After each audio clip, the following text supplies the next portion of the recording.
Assalamualaikum warahmatullahi wabarakatuh. Kami dari kelompok 8 mata kuliah penelitian pendidikan. Di sini kami akan menjelaskan mengenai 4 model pengembangan. Sebelumnya kami akan memperkenalkan diri kami masing-masing. Perkenalkan, saya Arsafa Indah Zahra, NIM 002. Perkenalkan, nama saya Kadita Fasidah Swananda, NIM 007. Perkenalkan, nama saya Fitriana Niara Badani, NIM 014. Perkenalkan, nama saya Anissa Kurnia Rizky, NIM 018. Perkenalkan, nama saya Nila Dwianti dengan NIM 025. Plom model adalah pengembangan yang sangat intens dengan subjek penelitian yang diawali dengan pemahaman objek penelitian. Pada pengetahuan keterandalan semua produk tergantung pada subjek penelitian. Plom adalah model pengembangan yang sangat intens dengan subjek penelitian. Model pengembangan plom banyak digunakan untuk pengembangan produk-produk pendidikan seperti bahan ajar, media, ataupun pendekatan lainnya. Langkah-langkah plom desain. Yang pertama ada fase investigasi atau primary investigation. Pada tahap ini, peneliti mengumpulkan data-data atau informasi yang terdapat di lapangan. Pengumpulan data-data ini berfungsi untuk memperkuat latar belakang masalah, tujuan penelitian, serta manfaat pengumpulan data yang dilakukan dengan wawancara, studi dokumentasi, dan observasi. Yang kedua terdapat fase desain atau desain. Pada tahap ini, peneliti mendesain produk berupa media pembelajaran. Dalam mendesain sebuah media pembelajaran, yang perlu didesain terlebih dahulu adalah kandungan materi yang terdapat pada desain tersebut. Alasan utama adalah materi pembelajaran merupakan inti dari keseluruhan media yang ingin dibangun. Yang ketiga terdapat fase realisasi atau konstruksi. Pada tahap ini dihasilkan bentuk dasar produk sebagai hasil realisasi dari fase desain. Pada tahap ini media pembelajaran mulai dikembangkan sesuai dengan desain yang akan dirancang. Yang keempat terdapat fase tes atau evaluasi dan revisi. Pada tahap ini dilakukan kegiatan validasi kepada ahli media dan ahli materi. Validasi desain merupakan proses kegiatan untuk menilai apakah rancangan produk, dalam hal ini perangkat media pembelajaran berupa materi dan kisi-kisi sudah layak atau belum. Yang kelima terdapat fase implementasi.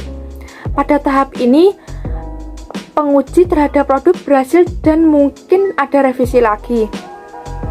Maka selanjutnya produk yang berupa media pembelajaran tersebut diterapkan dalam lingkungan lembaga pendidikan yang luas. Dalam operasinya, media pembelajaran tersebut harus tetap dinilai kekurangan atau hambatan yang muncul untuk perbaikan lebih lanjut. Selanjutnya ada model pembelajaran Azure, yaitu pembelajaran yang direncanakan dan disusun secara sistematis dengan mengintegrasikan teknologi dan media sehingga pembelajaran menjadi lebih efektif dan bermakna bagi peserta didik. Model Azure merupakan model pembelajaran yang dirancang untuk difokuskan agar terciptanya pembelajaran yang efektif dan efisien khususnya pada kegiatan pembelajaran yang menggunakan media dan teknologi. Kemudian di sini ada ilustrasi mengenai model pembelajaran Azure. Yang pertama ada analysis learners, yang kedua state objective, yang ketiga select method, media and material, yang keempat utilize media and material, yang kelima require learner participation, dan yang terakhir ada evaluate and revise. Selanjutnya ada langkah-langkah dalam model pembelajaran Azure. Yang pertama ada analisis karakteristik siswa. Dalam hal ini tujuannya agar guru dapat mengenali karakteristik siswa yang melakukan pembelajaran. Yang kedua, ada menetapkan kompetensi. Dalam hal ini, guru menentukan tujuan sesuai dengan silabus atau kurikulum. Yang ketiga, ada memilih metode, media, dan bahan ajar. Dalam langkah ini, guru harus pintar untuk memilih metode, media, dan bahan ajar yang akan diajarkan untuk peserta didik. Yang keempat, ada pemanfaatan bahan ajar dan media pembelajaran. Ketika guru sudah memiliki bahan ajar yang sesuai, guru dapat memanfaatkan dengan baik dengan metode yang telah dipilih. Yang kelima, ada melibatkan siswa dalam proses pembelajaran. yaitu jika siswa aktif dalam proses pembelajaran akan memudahkan siswa untuk memahami materi yang telah diberikan oleh guru, serta menumbuhkan motivasi belajar siswa. Dan yang terakhir yaitu evaluasi dan revisi. Dalam tahap ini bertujuan untuk menilai efektivitas dan efisien program pembelajaran dan menilai pencapaian hasil belajar dari peserta didik. Nah, kemudian akan dilanjutkan oleh rekan saya.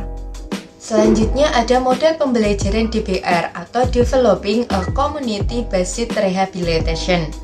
Untuk pengertian DBR sendiri adalah sebuah pendekatan pembelajaran yang berfokus pada pengembangan kemampuan siswa dalam memecahkan masalah dalam konteks komunitas. Model pembelajaran ini memadukan teori dan praktik pembelajaran berbasis proyek dengan pendekatan rehabilitasi berbasis komunitas. Untuk pembelajaran DBR melibatkan siswa dalam proses pengidentifikasian masalah yang ada dalam komunitas mereka, dan kemudian merancang dan melaksanakan proyek-proyek yang bertujuan untuk mengatasi masalah tersebut. Siswa juga diajak untuk melakukan refleksi atas pengalaman-pengalaman mereka dan belajar dari keberhasilan maupun kegagalan proyek yang telah mereka lakukan. Kemudian untuk model pembelajaran DBR sendiri menempatkan siswa sebagai agen perubahan dalam masyarakat dengan membantu mereka mengembangkan keterampilan sosial, empati, dan juga kepedulian terhadap masalah-masalah sosial yang ada di sekitar mereka. Melalui pembelajaran DBR ini, siswa itu diharapkan dapat memperoleh pengalaman belajar yang lebih nyata, terlibat aktif dalam proses pembelajaran, serta memahami dan mengaplikasikan konsep-konsep pembelajaran dalam kehidupan sehari-hari mereka. Oke, selanjutnya langkah-langkah model pembelajaran DBR. Nah, yang pertama itu di sini tuh ada beberapa langkah. Yang pertama ada pengidentifikasian masalah, kedua ada penentuan proyek, ketiga ada rencana tindakan, keempat ada pelaksanaan proyek, kelima ada evaluasi dan refleksi, keenam ada diseminasi hasil proyek, dan yang terakhir yaitu perbaikan dan pengembangan proyek. Nah, di sini untuk pengidentifikasian masalah sendiri itu siswa melakukan pengamatan dan diskusi untuk mengidentifikasi masalah sosial atau kebutuhan masyarakat di sekitar mereka. Kemudian untuk penentuan proyek, siswa menentukan proyek yang akan dilakukan untuk mengatasi masalah yang telah diidentifikasi dengan melibatkan warga atau stakeholder lainnya di komunitas mereka. Kemudian untuk rencana tindakan sendiri itu siswa merencanakan tindakan yang diperlukan untuk melaksanakan proyek termasuk sumber daya, jadwal, dan strategi komunikasi. Kemudian masuk ke dalam pelaksanaan proyek. Di sini siswa itu melaksanakan proyek sesuai dengan rencana tindakan yang telah dibuat mereka dan secara aktif melibatkan warga atau stakeholder lainnya di komunitas mereka. Nah, untuk evaluasi dan refleksi sendiri setelah proyek itu selesai dilaksanakan, siswa itu melakukan evaluasi dan juga refleksi atas hasil proyek tersebut, termasuk mengidentifikasi keberhasilan dan kegagalan proyeknya serta pembelajaran yang diperoleh dari pengalaman tersebut. Kemudian diseminasi hasil proyek. Nah, siswa ini membagikan hasil proyek kepada masyarakat atau stakeholders lainnya dan menyebarluaskan informasi tentang proyek dan juga hasil yang telah dicapainya. Nah, kemudian yang terakhir nih, perbaikan dan pengembangan proyek. Siswa memperbaiki dan mengembangkan proyek berdasarkan evaluasi dan pembelajaran yang diperoleh dari proyek sebelumnya, dan kemudian melakukan proyek berikutnya dengan cara yang lebih efektif dan juga efisien. Nah, kemudian untuk selanjutnya akan dijelaskan oleh rekan saya. Untuk yang selanjutnya yaitu model pengembangan 4D. Model pengembangan 4D merupakan salah satu metode penelitian dan pengembangan. Pada model ini digunakan untuk mengembangkan perangkat pembelajaran. Model 4D dikembangkan oleh S. Tyagarajan, Dorothy S. Semmel, dan Melin E. Semmel pada tahun 1974. Kemudian ada pun langkah-langkah dalam model 4D antara lain. Yang pertama ada tahap define. Tahap ini merupakan tahap awal dalam model 4D, diartikan sebagai pendefinisian terkait syarat pengembangan yang diartikan juga sebagai tahap analisis kebutuhan. Dalam pengembangan produk, pengembangan perlu mengacu pada syarat pengembangan, menganalisa, dan mengumpulkan informasi sejauh mana pengembangan perlu dilakukan. Untuk yang kedua ada tahap desain, yang diartikan sebagai perencanaan. Tujuan tahap ini untuk menyiapkan prototipe perangkat pembelajaran. Untuk yang ketiga ada tahap develop atau pengembangan. Pada tahap pengembangan merupakan tahap untuk menghasilkan sebuah produk pengembangan. Tujuan tahap ini merupakan untuk menghasilkan suatu perangkat pembelajaran yang sudah direvisi berdasarkan masukan dari pakar. Dan tahap yang keempat ada tahap disseminate, yaitu penyebarluasan. Pada tahap ini merupakan tahap penggunaan perangkat yang dikembangkan pada skala yang lebih luas, misalnya kelas lain di sekolah lain ataupun guru lain. Nah, untuk yang selanjutnya, ilustrasi pengembangan pada model 4D, yaitu tahap 1, analisa depan, analisa siswa, analisa tugas, analisis konsep, dan perumusan tujuan pembelajaran. Untuk tahap yang kedua, ada penyusunan tes acuan patokan, pemilihan media yang sesuai tujuan, dan pemilihan format. Tahap yang ketiga ada validasi perangkat, simulasi yaitu kegiatan mengoperasionalkan rencana pembelajaran. Uji coba terbatas dengan siswa yang sesungguhnya, kemudian hasil tahap yang digunakan sebagai dasar revisi.